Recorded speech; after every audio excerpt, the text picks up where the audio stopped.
Hi అండి, welcome back to Manju's kitchen VGR. మేము రోజు తాగే జావ రెసిపీ. మీకు ఈ రెసిపీకి కావలసిన పదార్థాలండి: రాగులు 1 కేజీ అండి, జొన్నలు 1/2 కేజీ, సజ్జలు 1/2 కేజీ, బార్లీ 1/4 కేజీ, కొర్రలు 1/2 కేజీ, అవిసె గింజలు వచ్చి 1/4 కేజీ అండి, వాల్నట్స్ 1/4 కేజీ, ఉలవలు 1/4 కేజీ, జీలకర్ర వచ్చి 25 గ్రాములు, 3 స్పూన్స్ వాము, మెంతులు 1 స్పూన్ అండి, పెద్ద స్పూన్ నిండా 1 స్పూన్ వేసుకోండి. ఇవన్నీ ఒకదాని తర్వాత ఒకటి బాండీ పెట్టి వేయించుకోండి. ఒకదాని తర్వాత ఒకటి మాత్రమే వేయించండి. అన్నీ ఒకసారి వేసారనుకోండి జీలకర్ర మాడిపోవచ్చు, వాము మాడిపోవచ్చు. కాబట్టి ఒకదాని తర్వాత ఒకటి వేయించుకొని ఒక బేషన్లో పోసుకోండి. బేషన్లో పోసుకొని బాగా చల్లారనివ్వండి. చల్లారనిచ్చి అవన్నీ తీసుకెళ్ళి మిషన్లో మెత్తగా పట్టించుకోండి. పిండి పట్టించుకొని ఇదిగోండి ఇలాగా పిండి పట్టించండి. నేను చూపిస్తున్నాను చూడండి. పిండిని ఇలాగ పట్టించుకోండి.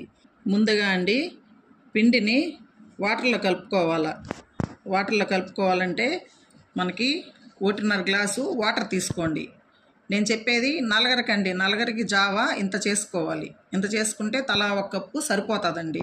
హెవీగా ఉంటుంది. మధ్యాహ్నము మనకి ఆఫ్టర్నూన్ దాకా అసలు ఆకలే వేయదండి. అసలు ఈ జావగాని తాగితే ఆకలే వేయదు. 1.5 గ్లాస్ అండి, పెద్ద గ్లాస్ నిండా వాటర్ తీసుకొని గిన్నెలో 8 స్పూన్లు పిండి వేసుకొని స్మూత్గా ఉండలు లేకుండా కలుపుకోండి. ఉండలు లేకుండా బాగా నేను చూపిస్తున్నట్టు కలుపుకోండి.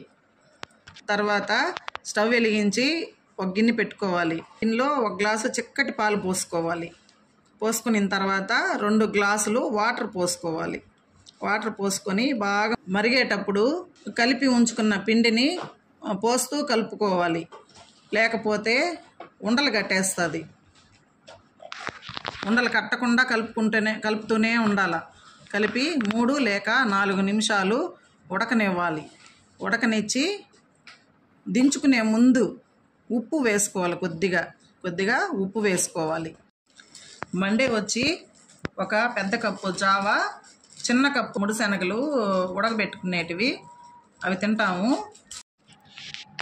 Tuesday Java green peas,